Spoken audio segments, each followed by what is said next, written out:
최근 비트코인이 연일 신고가를 계속 경신하고 있는데 이더리움 또한 이제 그걸 따라가려고 하고 있고 리플도 함께 계속 좀 올라가려고 하고 있어요. 이제 진짜 불장 왔다라고 보면 될까요? 모양새가 충분히 바닥을 다졌다. 리플 같은 경우도 어떻게 보면 전고점이라고 그러죠. 전고점 위에서 바닥을 다져주는 모습이 만들어졌기 때문에 그 뒤에 상승세는 사실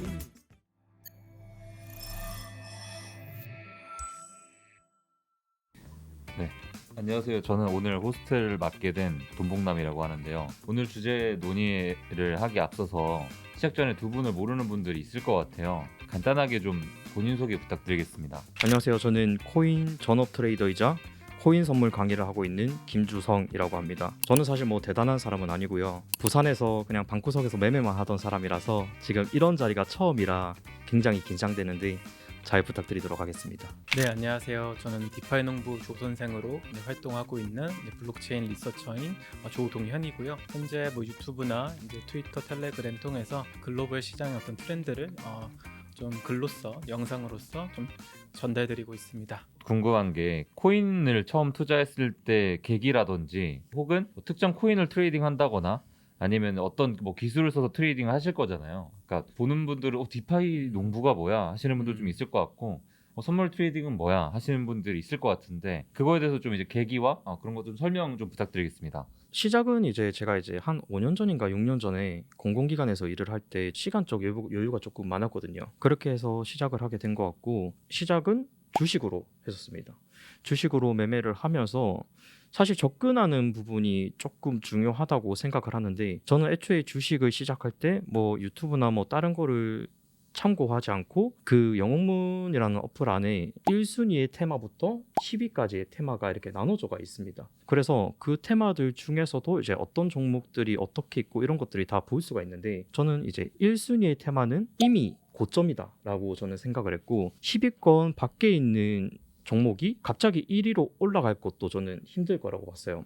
그래서 제가 그때 처음에 투자했던 방식은 그러면은 이 10가지의 테마 안에서 각각의 테마 안에 PER 수치라든지 PBR, EPS, BPS, 뭐 시가총액 등등등 다양한 수치를 비교해서 그 테마 안에서 하나의 종목을 찾아보는 게 좋겠다. 이런 접근 방식이 저는 조금 유효하다고 생각을 했거든요. 남들이 하는 이제 뭐 리딩이라든지 다른 사람들이 이 주식 좋대라고 하는 접근보다는 그냥 스스로 분석해서 접근하는 방식이 오히려 더 좋은 성과를 낼 수 있지 않을까라는 생각에서 주식을 처음에 그런 식으로 접근을 했고 그래서 나중에 봤을 때 이제 4개월 뒤에는 거의 한 종목만 마이너스가 났었습니다. 마이너스 2% 정도 났던 것 같고 남은 종목들은 거의 뭐 10%에서 80% 사이의 수익률을 가져갈 수가 있었던 거죠. 그걸 보면서 정말 이런 재테크 쪽의 세계에는 무궁무진한 가능성이 있구나라는 걸 그때 느꼈고 그렇게 하다 보니까 코인이라는 걸 또 알게 되고 접근을 하게 되었었습니다. 그래서 코인을 처음에 시작할 때는 저는 당시 뭐 아무것도 몰랐지만 매수를 할 때마다 수익이 계속 나더라고요.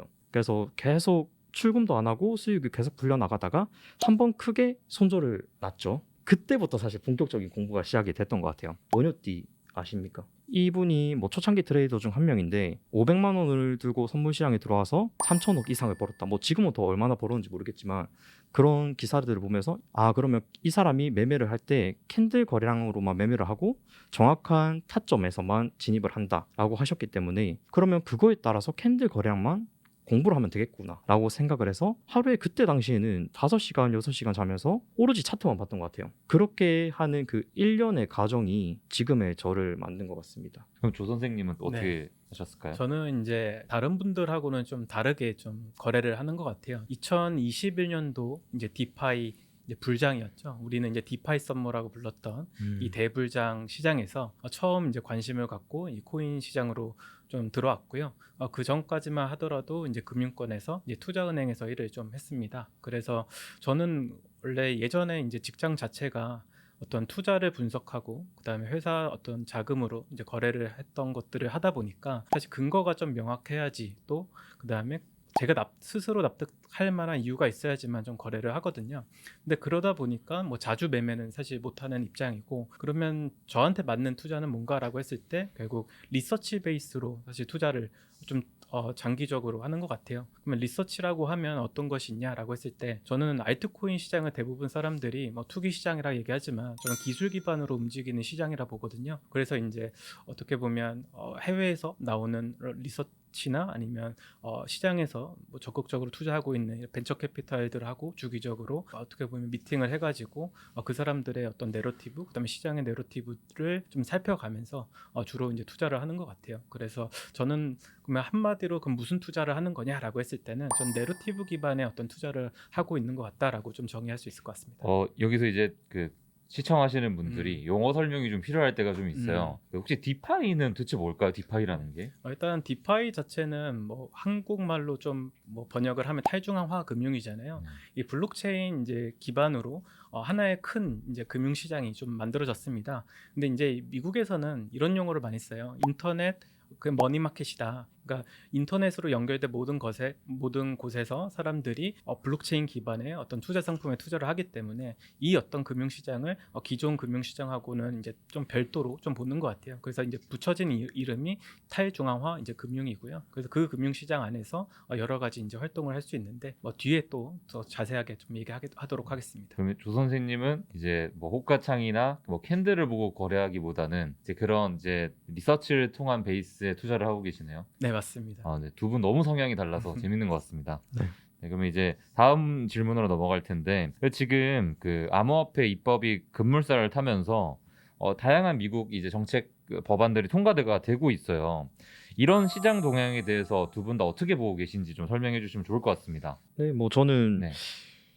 사실 차트론자기 때문에 이런 기사들에 대해서 조금 찾아보지는 않지만 크립토 위크는 너무 이제 큰 사건이다 보니까 조금 저도 이렇게 관심을 가졌었는데 미국의 암호화폐 시장을 이제 제도권으로 끌어들이는 역사적인 전환점이 된 확률이 높다라고 생각을 하고 그로 인해서 규제가 명확해지다 보니까 장기적으로는 안정적인 성장 기반이 마련될 가능성이 높겠다라고 생각해서 앞으로 코인 시장에 좋은 영향을 끼친 거라고 생각을 합니다. 일단 이제 앞서 이제 크립토 위크에 대해서 언급해 주셨는데 이제 가장 맹점이 됐던 이제 법안 자체가 세 가지가 있잖아요. 하나는 이제 클라리티 법안이고 다른 하나는 지니어스 법안, 그다음에 다른 하나는 이제 안티 CBDC 이제 법안인데 그 중에서 사실 시장에 큰 영향을 주는 거는 지니어스 이제 우리 법안이라고 좀 생각이 들어요. 아무래도 스테이블 코인 자체가 최근에 사람들의 이제 관심을 많이 끌면서 이 스테이블 코인이 뭐 페이먼트 시장뿐만 아니라 전 세계의 이제 은행 구조까지도 이제 바꿀 수 있다 정도로 이제 사람들이 얘기를 하고 있잖아요.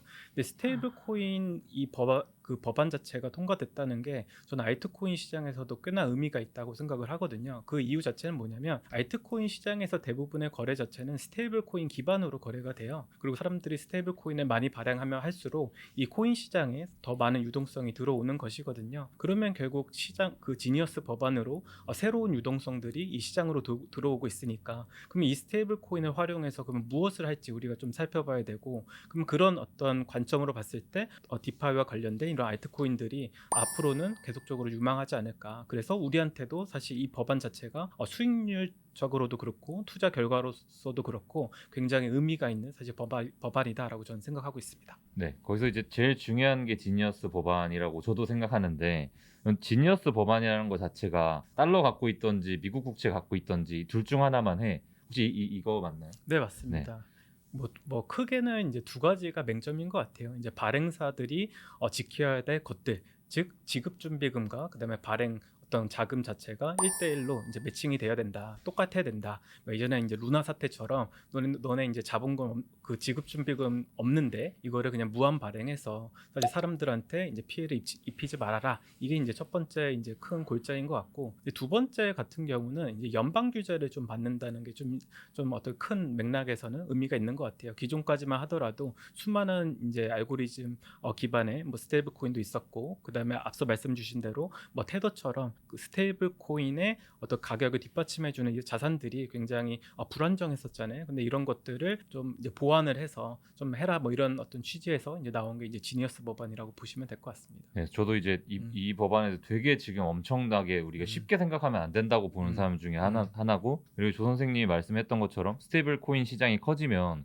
그만큼 이 시장에 유동성이 공급되는 거니 반대로 그렇게 커짐과 동시에 당연히 그 돈들은 알트코인이나 비트에 옮겨간다는 소리잖아요. 그리고 지금 최근에 그 미국이 한 3천조 정도를 국채를 더 찍어내야 된다고 이제 8월 달에.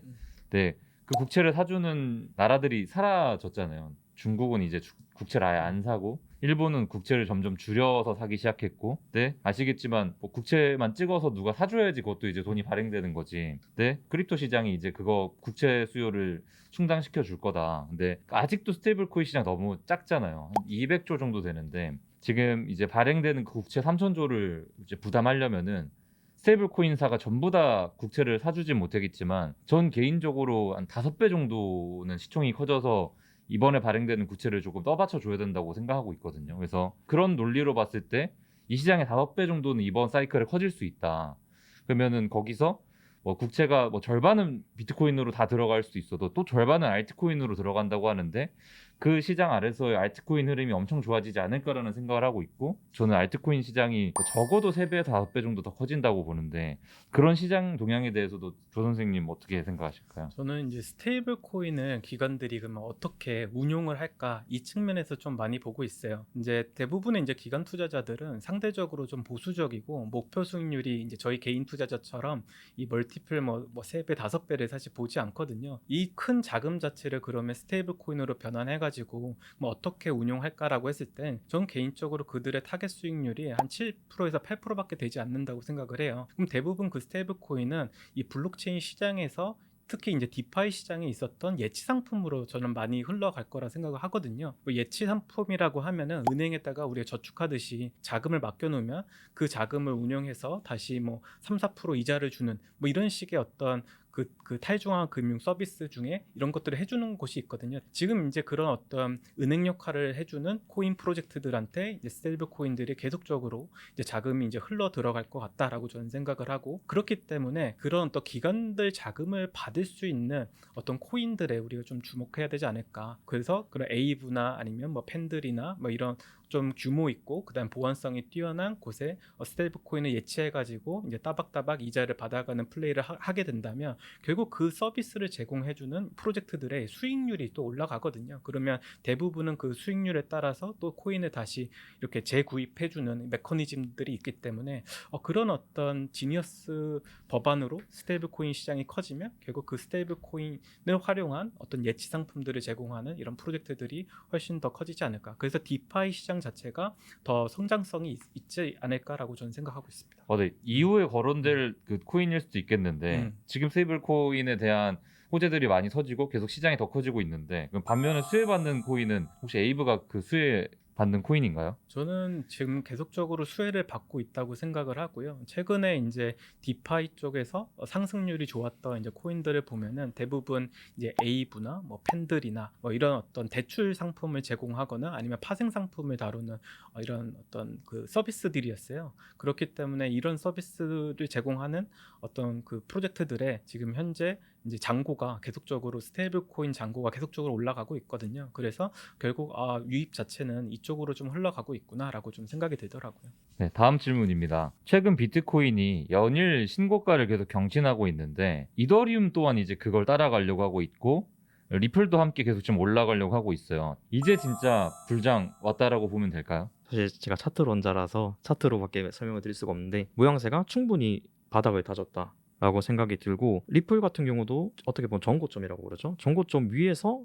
바닥을 다져주는 모습이 만들어졌기 때문에 그 뒤에 상승세는 사실 이미 출발을 했다. 저는 최근 들어서 이제 드디어 우리가 기대하던 이제 알트코인 시장이 왔다라고 저는 생각을 하고요. 그 근거 자체가 뭐냐라고 했을 때 결국 이런 이더리움의 상승이 결국 알트코인 시장 전반적으로 좀 좋은 영향을 끼치고 있는 것 같아요. 근데 한 가지 조금 지난 상승장과는 좀 다른 점은 뭐냐면 자금의 속성 자체가 좀 바뀌었다라고 볼 수 있습니다. 지난 이제 부장에서는 이제 소매 투자자들의 자금으로 이제 코인 시장을 견인했었었는데 이번 시장은 비트코인뿐만 아니라 이더리움도 이제 기관 자금으로 끌어올리고 있잖아요. 대표적으로 최근에 이더리움이 큰 상승할 수 있었던 동력은 뭐였냐면 디지털 자산을 재무 전략으로 가져가는 이 기업들이 하나둘씩 나오고 있고 이런 것들이 좀 주목받기 시작해서 오른다고 저는 생각을 합니다. 최근에 이제 샤프링크라고 하는 이제 그 미국 미국 나스닥에 상장된 이제 기업이 굉장히 주목을 많이 받았었는데 그 주목받았던 이유도 뭐냐면 이더리움 재단보다도 이더리움을 많이 보유하고 있는 지금 실정이에요. 그 자금 자체가 장외 거래뿐만 아니라 시장에서 이더리움을 계속적으로 매수했기 때문에 그 매수세로 작용한 거고 그에 따라서 이더리움 가격이 계속 오르는 거거든요. 이런 어떤 모습을 봤을 때는 아 진짜 올 것이 왔다. 그리고 이번 상승장의 끝도 저들의 그 투자 패턴에 따라서 많이 좀 달라질 수 있겠구나라고 좀 생각이 많이 들었습니다. 그래서 질문 주셨던 것처럼 알트코인 시장은 지금 이제 시작되었다라고 저는 생각하고 있습니다. 다음 질문으로는 이번 시장의 상승 랠리가 단기적 상승 vs 장기적 상승, 그래서 추가 상승의 가능성을 볼 만한 뭐 모멘텀이 뭐가 있을까? 혹시 뭐 얘기 한번 해주실 수 있을까요? 네, 저부터 좀 말씀드리면 저는 이번 시장이 앞서 말씀드린 것처럼 결국 기관 주도장이라고 말씀드렸고 이번에 다시 계속적으로 랠리가 이어질 수 있는 근거 자체가 저희가 이제 하반기에도 이제 금리 인하가 될 것이다. 특히 9월에 될 것이다라고 기대하고 있고 결국 금리 인하는 유동성 크기를 키우기 때문에 결국 리스크가 높은 자산으로 이런 유동성 자체가 좀 흘러 들어올 것 같아요. 그러면 이제 이 유동성 자체가 코인으로 들어올 것이냐 아니면 주식시장으로 들어올 것이냐라고 했을 때 저는 둘 다 들어올 것 같거든요. 그 중에서도 주식시장이 조금 더 큰 모멘텀을 받을 것 같아요. 그래서 제가 이제 보는 관점은 뭐냐면 최근에 이제 이더리움을 계속적으로 모아가는 이런 기업들이 주가를 계속적으로 부양하기 위해서 많은 좀 매수를 하고 있거든요. 근데 이 매수세와 함께 결국 주가가 부양이 되고 또 유동성이 풀렸을 때 그 주가가 높아지면은 코인 시장과 기존의 증시가 같이 맞물려 가지고 좀 갈 것 같아요. 예를 들어서 샤프링크가 계속적으로 이더리움을 매수해서 이더리움 재단보다 많은 이더리움을 갖고 있다. 그러면 사람들은 그럼 저 주식에도 계속적으로 투자를 할 것이고 많은 기업들이 또 이더리움을 살려고 하는 모습을 보고서 또 이더리움도 계속 살 거거든요. 그러면 이런 어떤 증시가 올라가고 코인장이 올라가는 동시에 어떤 효과가 이번 하반기에는 꼭 있을 거라 생각이 되고 지금도 그런 흐름 자체가 이어지고 있기 때문에 저는 이번 어떤 하반기는 조금 좋은 랠리로 계속적으로 상승하지 않을까라고 생각하고 있습니다. 저는 이제 추세 분석하는 사람 입장으로서 테더 도미넌스를 조금 보는 편인데요. 이제 테더 도미넌스는 그 암호화폐 시장 내에서 테더의 그 비율이 어느 정도인지를 나타내는 지표인데 가장 중요한 점은 그겁니다. 테더 도미넌스가 오르면 이제 비트코인과 알트코인들은 내려가는 거죠. 그래서 반대로 움직인다고 보시면 되는데 테더 도미넌스 같은 경우는 2016년부터 지금까지 꾸준하게 상승을 해왔어요. 그러다가 지금의 모양새가 조금 이상합니다. 왜냐면 위에서 천장을 다지다가 조금 우상향하는 패턴을 만들고 있었는데 우상향하는 패턴의 하단선을 뚫고 지금 내려가고 있거든요. 이 정도의 하락폭이 얼마나 될지가 모르겠어요. 그렇다면 비트코인과 알트코인 관점에서는 상승폭이 얼마나 올라가게 될지 또 알 수 없는 상황이기 때문에 조금 기대를 해봐도 좋을 것 같습니다. 지금 이제 반감기에 대한 이야기들이 되게 많은 것 같아요. 근데 어느 사람들은 이제 반감기는 이게 똑같은 사이클이고 그 이후에는 공식적인 패턴이 있다. 우리가 이제 불장이 지나가면은 무조건 베어마켓이 오듯이 이런 식으로 이제 또 이어질 것이다, 아닐 것이다의 이야기들이 좀 많은데 오늘 나오신 분들 어떻게 생각하고 계신지 이거에 대해서. 저는 개인적으로 기존의 비트코인이 걸어왔던 이 데이터들의 좀 의미 자체가 많이 무색해지고 있다라고 저는 생각이 들어요. 이번에 이제 주기영 대표, 즉 이제 이 코인 시장에서 이 온체인 데이터를 다루는 이제 크립토컨트라고 하는 기업이 있거든요. 거기에 이제 대표분께서도 사실 시장을 과거의 데이터로 예측했다가 좀 비난을 받기도 했어요. 사실 그리고 자기도 인정했죠. 시즌 종료라고 하셨죠. 시즌 종료라고 해버려 갖고 결국 사람들한테 이거 맞아?라고 했을 때 이제 자기가 10만 달러 이상 비트코인이 상승하면 그 의견을 자기가 받아들이고 사과하겠다라고 했는데 실제로 사과를 했어요.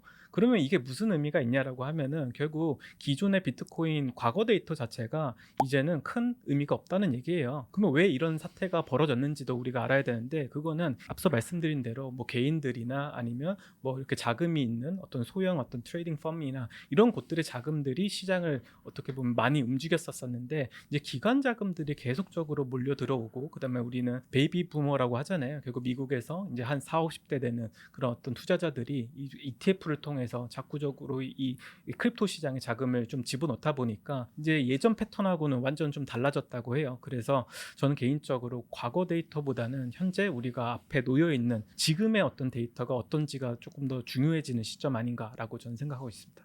저는 이제 반감기마다 상승의 폭 이라고 해야 될까요? 그 캔들의 기울기가 있는데 사실 그 캔들이 올라가는 기울기가 점점점 기울어지고 있습니다. 그래서 지금의 반감기가 좀 많이 기울어져 있는 편이라서 만약에 이번에 올라가다가 하락한다면 이제 사람들이 대응하기도 전에 큰 하락이 나올 수도 있기 때문에 어느 정도 일절을 했으면 그냥 본조를 잘 걸어놔서 그런 거에 대해서 대비하는, 결국은 어쨌든 돈 벌려고 우리가 이 시장에 있기 때문에 그냥 가만히 방관하지 마시고 대응을 잘 해주셨으면 좋을 것 같습니다.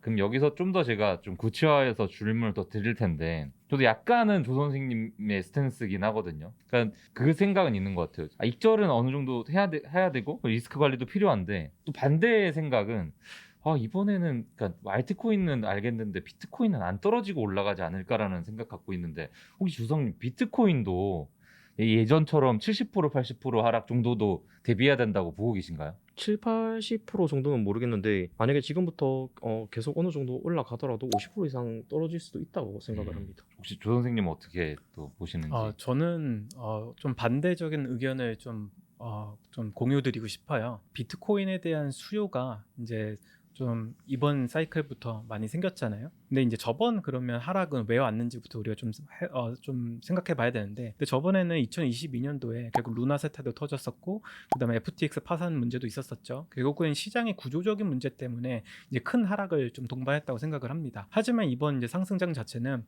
미국을 이제 주도로 해서 결국 규제라는 게 이제 적용되기 시작했고, 이 시장에 참여한 주요 이제 플레이어들도 그 어떤 그 만들어진 규제 안에서 움직이게 좀 되어 있거든요. 그렇기 때문에 시장의 구조적인 문제로 인해서 큰 하락이 동반하지 않는다면 저는 앞서 말씀한 것처럼 7, 80%의 하락은 절대 오지 않을 것 같아요. 저도 조 선생님의 생각이에요. 왜냐면 이제 너무 많이 바뀌었고 더 많은 이제 나라와 국가들과 기관들이 더 참여할 거라서 떨어지면 계속 사는 매수세가 있을 것 같은데, 반대로 그러면 50%는 안 떨어져야 되거든요. 그런 스탠스면.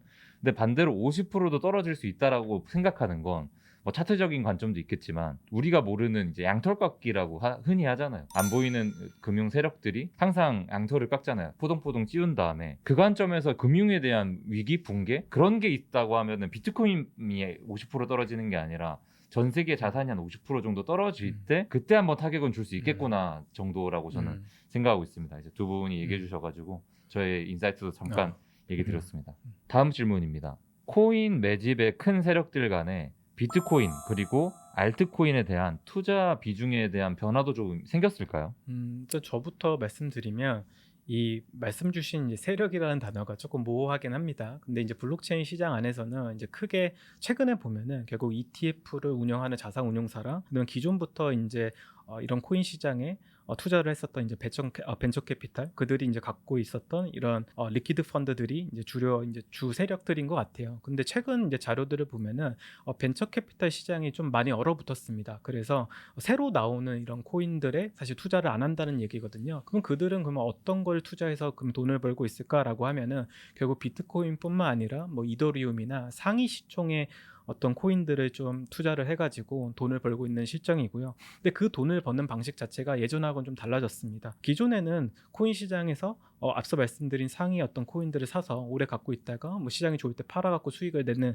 어떤 그런 전략들이 많았었는데, 최근에는 이런 것들을 모아가는, 즉 미국 증시에 상장된 기업들의 투자를 선제적으로 해갖고 큰 수익을 지금 벌고 있거든요. 그래서 투자 전략 자체가 좀 바뀌었다고 좀 해야 될 것 같고, 오히려 알트코인의 투자 비중이 아니라 알트코인에는 간접적인 투자를 통해서 자신들의 투자 익스포저를 좀 노출시키고 있는 것 같아요. 이게 조금 기존과는 좀 다른 것 같습니다. 그 외에는 비트코인이 대부분 이제 주요 이제 포트폴리오인 것 같고요. 그래서 이제 비트코인과 알트코인에 대한 투자 비중이 많이 달라지고 있다라고 저는 생각하고 있습니다. 네, 비슷한 의견인데요. 예전에는 뭐 비트코인의 비중이 굉장히 높았었는데 알트코인 같은 경우는 실제로 활동하지 않는 코인들도 많았기 때문에 거의 투자하지 않는다고 봐도 될 정도였는데, 지금은 이제 뭐 이더리움, 리플, 솔라나 등 네이밍 있고 전망 있는 알트코인들도 투자를 좀 많이 하고 있는 추세라고 생각을 해요. 그러나 아직도 뭐 비트코인이 거의 8대 알트코인 2 정도로 비트코인에 조금 더 많이 투자하는 성향인 것 같습니다. 네, 아마 지금 시청하시는 분들 중에 가장 이 질문을 좋아하시고 관심 있어 하실 것 같은데, 그래서 결과적으로 2025년 하반기 개인 투자자 어떻게 투자될까요? 일단 개인 투자자들 뭐 성향에 따라 좀 많이 다를 것 같습니다. 근데 이제 좀 부지런하시고 좀 이렇게 시장에 좀 대응이 가능하신 분들은 저는 개인적으로는 이제 알트코인에 이제 투자를 해도 좋은 어떤 시기다라고 좀 생각이 들거든요. 결국 시장에서 지금 현재 이더리움이 굉장히 많이 오르고 있잖아요. 그러면 이더리움이 이제 많이 오르는 이제 배경 자체가 앞서 말씀드린 대로 이제 기업들이 이제 사들이고 있고, 그럼 그 기업들이 계속적으로 자신들이 갖고 있는 이더리움을 운용을 할 거란 말이죠. 그러면 이 운용을 할 때 그럼 사용하는 서비스들이 대부분 디파이라고 하는 시장에서 서비스가 제공되고 있는 상품들을 건들 건데, 그러면 그런 서비스를 제공하는 어떤 디파이들의 그들이 이제 또 발행한 게 알트코인이니까 그런 코인들에 좀 자신들의 익스포저를 좀 넣으면 좋다고 생각을 하고, 이제 코인이 사실 입문이라서 지금 이제 입문한 코인러들이 있으실 거고 좀 적극적인 대응이 못한다라고 하시면은 저는 개인적으로는 상위 시총에 있는 것들을 모아가도 된다라고 생각을 해요. 뭐 비트도 좋고 이더리움도 좋고 솔라나도 좋고 뭐 수이도 괜찮다 생각합니다. 네, 그렇기 때문에 조금 너무 시총이 크다고 해서 뭐 욕심에 알트코인에 들어가는 것보다 시장에 대응이 안 되시는 분들은 그냥 상위 시총에 투자를 함으로써 이 코인 시장 자체가 계속적으로 우상향할 거고 앞으로 더 확장될 거다라고 하는 것에 좀 베팅하는 게 맞지 않나라고 생각하고 있습니다. 저는 어떤 코인을 사야 된다 이런 느낌보다는 어떻게 대응을 하면 좋을지에 대해서 조금 말씀을 드리고 싶은데요. 지금의 이제 상승 파동에 대해서는 사실 이전에 진입을 해 있는 게 가장 베스트지만, 만약에 지금만 내가 가지고 있는 코인이 없다 하시면은 급하게 지금 들어가야 돼 해서 들어가기보다는 조정이 나왔을 때 이제 분할로 진입을 하는 것을 조금 추천을 드리고, 익절에 대한 기준이 중요한데 만약에 그런 기준도 없는 초보자다 싶으면은 그냥 남들에게 자랑하고 싶은 수익률이 있을 수 있겠죠. 그럴 때 1차 익절을 하는 걸 추천드리고, 1차 익절과 동시에 내가 진입한 곳에 본조를 좀 걸어 놓으면 좋겠습니다. 선물로 치면은 스탑로스고, 뭐 현물로 치면은 뭐 매도 예약을 걸어 놓는 거죠. 그렇게 해서 이제 또 자랑하고 싶은 수익률이 될 수 있겠죠. 100%, 200% 이럴 때 2차 익절을 하고 뭐 3차 익절을 하고 이런 식으로 분할로 해서 대응하시는 걸 추천드립니다. 네, 감사합니다. 그럼 이제 또 다음 주제로 넘어가 보겠습니다.